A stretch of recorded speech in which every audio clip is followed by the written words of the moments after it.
বিসমিল্লাহির রহমানির রহিম। দুনিয়ার হাকিকত মানে দুনিয়ার বাস্তবতা। পবিত্র কোরআনে মজিদে ও হাদিস শরীফে দুনিয়ার বহুবিধ খারাপি বর্ণনা করা হইয়াছে। বরং সমস্ত আম্বিয়া কেরামের দুনিয়ায় আগমনের আসল উদ্দেশ্য ছিল মানুষ যেন দুনিয়ায় লিপ্ত হইয়া না যায়। প্রিয় নবী করিম সাল্লাল্লাহু আলাইহি ওয়াসাল্লাম একদা একটা মৃত বকরির নিকট দিয়া যাইতেছিলেন। হুজুর সাল্লাল্লাহু আলাইহি ওয়াসাল্লাম সাহাবাদিগকে সম্বোধন করিয়া ইরশাদ ফরমাইলেন, এই মরা পচা বকরিটার তাহার মালিকের নিকট কোনো মূল্য আছে বলিয়া কি তোমাদের ধারণা হয়? সাহাবার আরজ করিলেন, ইহাকে ফেলিয়া দেওয়া হইয়াছে। ইহাতে প্রমাণিত হয় যে মালিকের নিকট উহার কোনো মূল্য নাই। হুজুর সাল্লাল্লাহু আলাইহি ওয়াসাল্লাম ইরশাদ করিলেন, মালিকের নিকট এই বকরি যে রূপ মূল্যহীন, আল্লাহ পাকের নিকট এই দুনিয়া তাহার চেয়েও অধিক অপদস্থ ও মূল্যহীন। যদি আল্লাহ পাকের নিকট এই দুনিয়ার মর্যাদা একটি মশার পর পরিমাণও হইত, তবে পান করিবার জন্য কোনো কাফের এক ফোঁটা পানিও পাইত না। হুজুর সাল্লাল্লাহু আলাইহি ওয়াসাল্লাম আরও ইরশাদ করেন, যাবতীয় পাপের মূল হইল দুনিয়ার মহব্বত। ওই যে দুনিয়ার মহব্বত দিল থেকে বের করতে হবে।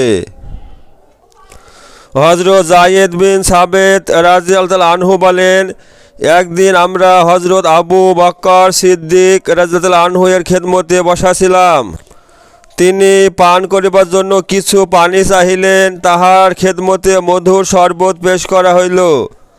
তিনি উহা মুখের কাছে নিয়া কান্দিতে আরম্ভ করিলেন এবং এত বেশি কান্না জুড়ে দিলেন যে উহাতে প্রভান্বিত হইয়া আশেপাশে লোকজনও কান্দিতে লাগিলেন। অতঃপর চোখের অশ্রু মুছিয়া ইরশাদ ফরমাইলেন, আমি একদিন প্রিয় নবী সাল্লাল্লাহু আলাইহি ওয়াসাল্লামের খেদমতে হাজির ছিলাম। দেখিলাম যে হুজুর সাল্লাল্লাহু আলাইহি ওয়াসাল্লাম আপন হাত মোবারক দ্বারা কি একটা জিনিস যেন হটাইতেছেন, অথচ তখন হুজুরে পাক সাল্লাল্লাহু আলাইহি ওয়াসাল্লামের সামনে কোনো জিনিস ছিল না। আমি হুজুর সাল্লাল্লাহু আলাইহি ওয়াসাল্লামের নিকট জিজ্ঞাসা করিলাম, হুজুর কি জিনিস হটাইলেন? ইরশাদ হইল, দুনিয়া আমার সম্মুখে হাজির হইয়াছিল, আমি উহাকে হটাইয়া দিই। উহা আমার নিকট আসিয়া বলিতে লাগিল, আপনি যদিও আমার চক্রান্ত হইতে বাঁচিয়া গেলেন, কিন্তু আপনার পরবর্তী অলারা আমার হাত হইতে রেহাই পাইবে না। আপনার পরবর্তী অলারা মানে উম্মত, আপনার পরে যে সমস্ত মানুষ দুনিয়া আসবে, অর্থাৎ আপনার উম্মতেরা আমার হাত হইতে রেহাই পাইবে না। দুনিয়ার ধোঁকা মারাত্মক, দুনিয়ার লোভ মারাত্মক জিনিস। সমস্ত পাপের মূল হচ্ছে দুনিয়ার মহব্বত। ওই জন্য দুনিয়া দিল থেকে মানে হটাইতে হবে। দুনিয়ার দিকে ঝুঁকিয়ে পড়া যাবে না। দুনিয়া করতে হবে প্রয়োজন মতো টুকটাক, আখিরাত বানাইতে হবে ঠিকঠাক, যেহেতু আখিরাত হয়েছে চিরস্থায়ী। একটি হাদিসে হুজুর সাল্লাল্লাহু আলাইহি ওয়াসাল্লামের পাক ইরশাদ রহিয়াছে, বড় আশ্চর্য লাগে ওই ব্যক্তির উপর যে এই কথার উপর ঈমান রাখে যে আখিরাত দায়েমি এবং চিরস্থায়ী, তবুও সে ধোঁকার ঘর দুনিয়ার জন্য শেষ করিয়া থাকে। একবার প্রিয় নবী সাল্লাল্লাহু আলাইহি ওয়াসাল্লাম কোনো এক আবর্জনার নিকট দিয়া যাইতেছিলেন। সেখানে কিছু পচা গলা হাড়, পায়খানা এবং পুরানো ছেঁড়া নেকড়া পড়া ছিল। হুজুর সাল্লাল্লাহু আলাইহি ওয়াসাল্লাম সেখানে দাঁড়াইয়া গেলেন ও ইরশাদ করিলেন, আসো দেখিয়া লও, ইহা হইল তোমাদের দুনিয়ার সাজসজ্জার পরিণাম। এই হাদিসের বিষয়বস্তু অন্য হাদিসে বিস্তারিতভাবে এরূপ আসিয়াছে যে হযরত আবু হুরায়রা রাদিয়াল্লাহু আনহু বলেন, হুজুর সাল্লাল্লাহু আলাইহি ওয়াসাল্লাম একদিন ফরমাইলেন, আমি কি তোমাকে দুনিয়ার হাকিকত দেখাইব? আমি আরজ করিলাম, নিশ্চয় দেখাইবেন। হুজুর সাল্লাল্লাহু আলাইহি ওয়াসাল্লাম আমাকে সঙ্গে করিয়া মদিনায়ে মানোয়ারার বাহিরে একটা আস্তা করে নিয়ে গেলেন। সেখানে মানুষের মাথার খুলি, পায়খানা, পুরানো ছেঁড়া নেকড়া এবং হাড়সমূহ পড়া ছিল। হুজুর সাল্লাল্লাহু আলাইহি ওয়াসাল্লাম ইরশাদ ফরমাইলেন, আবু হুরায়রা, এই সব মস্তিষ্ক ওইভাবে দুনিয়ার লোভ লালসা ও আশা আকাঙ্ক্ষা করিত, যেইভাবে তোমরা জীবিতরা আজ করিতেছ। আজ তাহা চর্মবিহীন খুলিতে পরিণত হইয়াছে, কয়েকদিন পরে সম্পূর্ণ মাটিতে পরিণত হইয়া যাইবে। এই সব পায়খানা ওই সব রং বেরং সুস্বাদের খাবারের পরিণাম, যাহা বহু কষ্ট স্বীকার করিয়া উপার্জন করিয়াছিল ও পাকাইয়া খাইয়াছিল। এখন উহা এইভাবে পড়িয়া আছে যে ঘৃণা ভরে মানুষ উহা হইতে পালাইতেছে। যেই সব সুস্বাদু খাদ্যের সুঘ্রাণ মানুষকে নিজের দিকে আকৃষ্ট করিত, আজ উহা দুর্গন্ধ মানুষকে নিজ থেকে দূরে সরাইয়া দিতেছে। এই সব ছেঁড়া নেকড়া ওই সব অপরূপ সাজ পোশাকের অংশ, যাহা পরিয়া মানুষ দর্প ভরে চলিত, আজ উহাকে বাতাস এদিক হইতে ওদিক উড়াইয়া নিতেছে। এইগুলি ওই সব জানোয়ারের হাড়, যাহার পৃষ্ঠে আহরণ করিয়া মানুষ দুনিয়ায় চক্কর দিয়া ফিরিত। সুতরাং এই সব উপদেশমূলক অবস্থা দেখিয়া যাহার মন চায় সে যেন খুব করিয়া কান্দে। হযরত আবু হুরায়রা রাদিয়াল্লাহু আনহু বলেন, ইহার উপর আমরা খুব কান্নাকাটি করিলাম। হুজুর সাল্লাল্লাহু আলাইহি সাল্লাম আরও ইরশাদ করেন, দুনিয়া বাহত মিঠা এবং সবুজ শ্যামল। আল্লাহ পাক তোমাদিগকে আগেকার লোকদের উত্তরাধিকারী এই জন্য করিয়াছেন যে তিনি দেখিবেন তোমরা এখানে কিরূপ আমল করিতেছ। বনি ইসরাইলের উপর যখন দুনিয়ার সামগ্রী বেশি বেশি আসিতেছিল, তখন তাহারা উহা সৌন্দর্য এবং নারী ও অলঙ্কার আদির চক্করে পড়িয়া যায়। বনি ইসরাইল ধ্বংস হয়েছে দুনিয়ার মহব্বতের কারণে। দুনিয়ার মহব্বতে পড়ে গিয়েছিল, যার জন্য ধ্বংস হয়ে গেছে। যে দুনিয়ার মহব্বত দিল থেকে বের করতে হবে। হযরত ঈসা আলাইহিস সালামের উপদেশ। হযরত ঈসা আলাইহিস সালাম ইরশাদ করেন, দুনিয়াকে আপন সর্দার বানাইও না, ইহা তোমাদিগকে আপন গোলাম বানায়া লইবে। নিজ ধন সম্পদ এমন পাক জাতের নিকট সঞ্চিত করিবে, যেখানে ধ্বংস হইবার কোনো সম্ভাবনাই নাই। দুনিয়ার ধনভাণ্ডার ধ্বংস হইয়া যাইতে পারে, কিন্তু আল্লাহ ধনভাণ্ডার যাবতীয় আপাতমুক্ত। তিনি আরও বলেন, দুনিয়ার খারাপির নিদর্শন হইল উহাতে আল্লাহ নাফরমানি করা হয়, আর উহাকে ত্যাগ না করিলে আখিরাত পাওয়া যায় না। ওই জন্যে মাল জমা করতে হবে আল্লাহ পাকের অ্যাকাউন্টে, অর্থাৎ আখিরাতে আমরা পাঠাইতে হবে। দান সদকা খয়রাত করে মাল আল্লাহ রাস্তায় পাঠিয়ে দিতে হবে, আল্লাহ পাকের ভাণ্ডারে জমা হবে, ওখানে কোনো ধ্বংস হবে না। এই কথা ভালো করিয়া জানিয়া লও যে দুনিয়ার মহব্বত যাবতীয় পাপের মূল। এখানে ক্ষণিকের খায়েশ অনন্তকালের আযাবের কারণ। তাহার ইহাও ইরশাদ করেন, দুনিয়া স্বয়ং কাহাকেও তালাশ করে, আবার কেহ দুনিয়াকে তালাশ করে। যে আখেরাতে তালেব হয়, দুনিয়া ঝুঁকিয়া তাহাকে রিজিক পৌঁছায়। পক্ষান্তরে যে দুনিয়া তলবে লাগিয়া যায়, আখেরাত তাহাকে স্বয়ং তলব করে না। যে আখেরাতের দিকে ঝুঁকিয়ে পড়বে, আখেরাতে মেহনত করবে, দুনিয়া তার দিকে ছুটে আসবে। আর যে দুনিয়ার পেছনে ছুটবে তার দিকে আখেরাত কিন্তু আসবে না। এমনকি মওত আসিয়া তাহার গর্দান পাকড়াও করিয়া লয়। হযরত সুলাইমান আলাইহিস সালাম একসময় নিজ লস্কর সহ যাইতেছিলেন, পক্ষী সমূহ তাহার মাথায় ছায়া করিয়া যাইতেছিল, ডানে বামে সারিবদ্ধ মানব দানব ছিল। জনক আবেদের নিকট যখন পৌঁছিলেন, তখন সে বলিল, আল্লাহ পাক আপনাকে বিরাট রাজত্ব দান করিয়াছেন। জনক আবেদের নিকট যখন পৌঁছিলেন, তখন সে বলিল, আল্লাহ পাক আপনাকে বিরাট রাজত্ব দান করিয়াছেন। মানব দানব পশু পক্ষী সবার উপর আপনার হুকুমত। হযরত সুলাইমান আলাইহিস সালাম উত্তর করিলেন, মুসলমানের আমলনামায় একবার সুবহানাল্লাহ সুলাইমানের সমগ্র হুকুমত হইতেও উত্তম, কেননা ইহা শীঘ্র ধ্বংস হইয়া যাইবে, আর সুবহানাল্লাহর সওয়াব অনন্তকাল কায়েম থাকিবে। এটাই বাস্তব।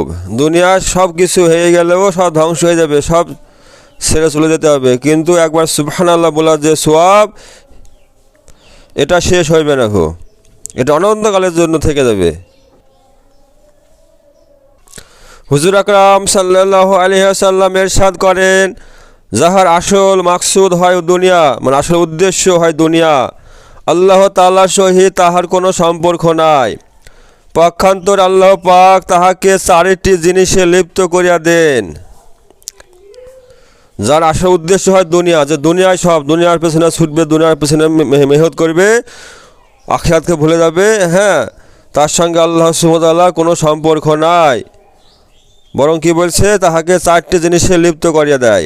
1 নম্বর, এমন চিন্তা ফিকির যাহার কোনো শেষ নাই, অর্থাৎ প্রতি মুহূর্তে আমদানি বৃদ্ধির ফিকিরেই তাহার কাটিয়া যায়। 2 নম্বর, এমন কোনো কাজে লিপ্ত হওয়া যাহা হইতে সে আর কোনো নিষ্কৃতি পায় না। 3 নম্বর, এমন এক অভাব যাহা কখনো দূর হইবে না, অর্থাৎ যতই আমদানি করিবে ততই খরচ বাড়িবে ও আমদানি কম মনে হইবে। আর 4 নম্বর, এত লম্বা লম্বা আশা যাহা কখনো পূর্ণ হইবে না। এই 4টি জিনিসে লিপ্ত হয়ে যাবে। আসলে বাস্তবে তাই আমরা যারা দুনিয়ার দিকে তাকিয়ে দেখি, যারা দুনিয়ার পেছনে ছুটছে, নামাজ মানে পড়ছে না, দিনে মেহনত করছে না, তারা গাধার মতো সকাল থেকে সন্ধ্যা দুনিয়ার পেছনে খেটি মানে চলে যাচ্ছে।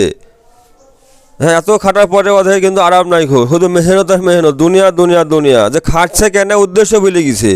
আমি যে মেহনত করছি দুনিয়ার পেছনে খাটছি এত গাধার মতন, তো খাটা উদ্দেশ্য কি? ও উদ্দেশ্য ভুলে গেছে। উদ্দেশ্যবিহীন মানুষ মানে কি ছুটছে, মানুষ খাটছে কেন? ও খাটছে কেন? সুখের জন্য। তো এটা কি সুখ হলো? সকাল থেকে সন্ধ্যা গাধার মতো সারা যেমন খেটি মানে চলে যাচ্ছে, ও কতদিন খাটবে? যার দিন শরীর চলবে, খাটতে পারবে, ও হবে খেটি মানে যাবে। তা এটা কি সুখ হলো? এটা সুখ না, এটা মানে ধোঁকা। আসলে ও এই 4টি জিনিসের মধ্যে গ্রেপ্তার হয়ে গেছে, যে এমন চিন্তা ফিকির যাহার কোনো শেষ নাই, অর্থাৎ প্রতি মুহূর্তে আমদানি বৃদ্ধির ফিকিরে তাহার কাটিয়া যায়। 2 নম্বর, এমন কোনো কাজে লিপ্ত হয় যাহা হইতে সে আর কোনো নিষ্কৃতি পায় না। 3 নম্বর, এমন এক অভাব যাহা কখনো দূর হইবে না, অর্থাৎ যতই আমদানি করিবে ততই খরচ বাড়িবে ও আমদানি কম মনে হইবে। 4 নম্বর, এত লম্বা লম্বা আশা যাহা কখনো পূর্ণ হইবে না। দুনিয়াতে আসলে মানুষের চাহিদা মেটানো জায়গা নয়। দুনিয়ায় মানুষের খায়েশ পুরা হবে না। যদি কোনো মানুষকে এখন থেকে নিয়ে কিয়ামত পর্যন্ত হায়াত দেওয়া হয়, আর সে মানুষ যদি দুনিয়ার পেছনে কি মেহনত করতে লাগে, তো ওর জিন্দগির চাহিদা পুরা করতে পারবে না। কেননা আল্লাহ সুবহানাহু ওয়া তাআলা এই দুনিয়াতে মানুষের চাহিদা পুরা করার জিনিস রাখেইনি। সাময়িক জরুরত পুরা হবে, কিন্তু খায়েশ পুরা হবে না। খায়েশ পুরা করার জায়গা হচ্ছে জান্নাত। ওই জন্য আমাদের প্রত্যেকটা মানুষের উচিত এটাই হবে যে কেমন করে আমি জান্নাত মানে পেয়ে যাই, কেমন করে আমি জান্নাতে যাওয়ার উপযুক্ত হয়ে যায়, তার জন্য কি মেহনত করতে মেহমান আমল মানে বানাইতে হবে। কিন্তু আজকে মানুষ ক্ষণস্থায়ী এই দুনিয়ার পেছনে মশগুল হয়ে গেছে, দুনিয়াতে গাধার মতন মানে খাটছে। আল্লাহ সুবহানাহু ওয়া তাআলা আমাদের প্রত্যেককে সহি বুঝ দান করুক। হযরত ইব্রাহিম আলাইহিস সালামের সহিফায় বর্ণিত আছে, হে দুনিয়া, তুমি কত বড় ঘৃণিত ওই সব নেক বান্দাদের দৃষ্টিতে যাহার জন্য তুমি সজ্জিত হইয়া থাকো। আমি তাহাদের অন্তরে তোমার শত্রুতা পয়দা করিয়া দিয়াছি। আমি তোমা হইতে নিষ্কৃতি অন্য কোনো মাখলুক সৃষ্টি করি নাই। তোমার যাবতীয় উন্নতি শীঘ্রই নিঃশেষ হইয়া যাইবে। তোমার জন্মের তারিখে আমি তোমার বিষয় ফয়সালা করিয়া দিয়াছি যে তুমি কাহারও সহিত চিরস্থায়ী থাকবে না, আর তোমার সহিত কেহ চিরস্থায়ী থাকবে না। ওই সব নেককারদের জন্য মোবারকবাদ যাহারা আমার সন্তুষ্টিতে থাকার সুসংবাদ দেয় এবং আমাকে নিজ অনন্তকরণের সততা ও মজবুরির খবর দেয়। তাহারা মহাসমস্যাদনে নিজ কবর হইতে উঠিয়া আমার নিকটে আসিবে। তাহাদের সামনে নূর থাকিবে, ডানে বামে তাহাদের ফেরেশতা থাকিবে। তাহারা দুনিয়াতে আমার প্রতি যত সব আশা পোষণ করিয়াছিল, উহার সব কয়টি আমি পূর্ণ করিয়া দেব। সুবহানাল্লাহ। প্রিয় নবী সাল্লাল্লাহু আলাইহি ওয়াসাল্লাম ইরশাদ করেন, কোন কোন ব্যক্তি আরবের পাহাড় বরাবর পুণ্য লইয়া হাজির হইবে, কিন্তু তাহাদিগকে জাহান্নামে নিক্ষেপ করা হইবে। কেউ আরজ করিল, ইয়া রাসূলুল্লাহ, তাহারা কি নামাজি হইবে? ইরশাদ হইল, তাহারা নামাজি হইবে, রোজাদার হইবে, বরং তাহাজ্জুদ গোজারও হইবে। কিন্তু দুনিয়ার মাল দৌলত বা ইজ্জত সম্মান যখন তাহাদের সামনে আসিত, তখন তাহারা জায়েজ না জায়েজ পরোয়া না করিয়া উহা পাওয়ার জন্য ঝাঁপাইয়া পড়িত। এই রয়েছে তারাই অনেক পুণ্য নিয়ে যাওয়ার পরেও জাহান্নামে যাইবে, কেননা দুনিয়ার কোনো সুযোগ সুবিধা আসলে তারা হারাম হালাল কোনো দেখেনি, খুব পাওয়ার জন্য লাফিয়ে পড়েছে। হযরত ঈসা আলাইহিস সালাম ইরশাদ করেন, দুনিয়া এবং আখিরাতের মহব্বত একটি অন্তরে একত্রিত হইতে পারে না, যেমন একই পাত্রে আগুন ও পানি জমা হইতে পারে না। নবী করিম সাল্লাল্লাহু আলাইহি সাল্লাম ইরশাদ করেন, দুনিয়া হইতে বাঁচিয়া থাকো, কেননা উহা হারুত মারুত হইতেও বড় জাদুকর। হুজুর সাল্লাল্লাহু আলাইহি সাল্লাম একদিন সাহাবাদের নিকট তাশরিফ আনিয়া ইরশাদ করিলেন, তোমাদের মধ্যে কে চাও যে আল্লাহ তাআলা তাহার দিলের অন্ধকার দূর করিয়া দেন ও তাহার চক্ষু খুলিয়া দেন? যদি কেহ চাও তবে মনোযোগ দিয়া শুনো। যে ব্যক্তি দুনিয়াকে যতটুকু ভালোবাসিবে ও যেরূপ লম্বা লম্বা আশা পোষণ করিবে, সেই পরিমাণ আল্লাহ তাআলা তাহার দিল অন্ধ করিয়া দিবেন। আর যে ব্যক্তি দুনিয়ার আসক্তিকে কমাইয়া নিজ আশা আকাঙ্ক্ষাকে মুক্তাচার করিবে, মানে ছোট করিবে, হক আল্লাহ তাহাকে বিনা শিক্ষা এলেম দান করেন এবং বিনা পথপ্রদর্শকে তাহাকে রাস্তা দেখাইয়া দিবেন। শীঘ্র এমন লোকের আবির্ভাব হইবে যাহারা জবরদস্তি ও খুন খারাপি দ্বারা রাজত্ব লাভ করিবে, কৃপণতা ও অহংকার দ্বারা ধর্নাঢ্য হইবে, খায়েশের অনুসরণ করিয়া মানুষের অন্তরে স্থান লাভ করিবে।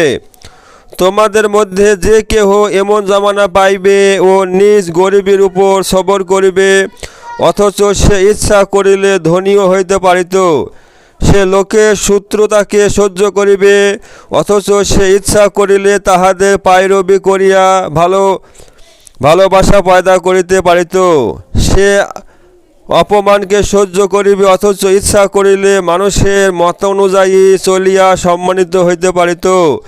কিন্তু এই লোকটি শুধু আল্লাহ তাআলার জন্য এই সব সহ্য করিবে, তবে তাহাকে 50 জন সিদ্দিকিনের সওয়াব দেওয়া হইবে। সুবহানাল্লাহ। তাহলে কত বড় সুসংবাদ! এই ফিতনা ফাসাদের জামানায় যখন মানুষ দুনিয়াতে ছড়ছে, খায় সাথে লিপ্ত হয়ে গেছে, এই সময় যে কী করবে? সবুর করবে, আল্লাহ পাকে ভয় করবে, আখিরাতের ভয়ে কষ্ট হলেও কি সবুর করে চলবে। তাকে কি বলা হয়েছে? যে 50 জন সিদ্দিকিনের সওয়াব দেওয়া হইবে, যারা সত্যবাদী নেককার আল্লাহ আল্লাহ এরকম 50 জনের সমপরিমাণ সওয়াব এই ব্যক্তিকে দেওয়া হইবে। সুবহানাল্লাহ। মহান আল্লাহ সুবহানাহু ওয়া তাআলা আমাদের প্রত্যেককে কবুল করুক এবং আখিরাতের মহব্বত দিলে পয়দা হওয়া তৌফিক দান করুক। ধোঁকা দুনিয়া যেন আমাদের দিলে স্থান না পায়, আল্লাহ আমাদেরকে সেই তৌফিক দান করুক। আল্লাহুম্মা আমিন, আল্লাহুম্মা আমিন।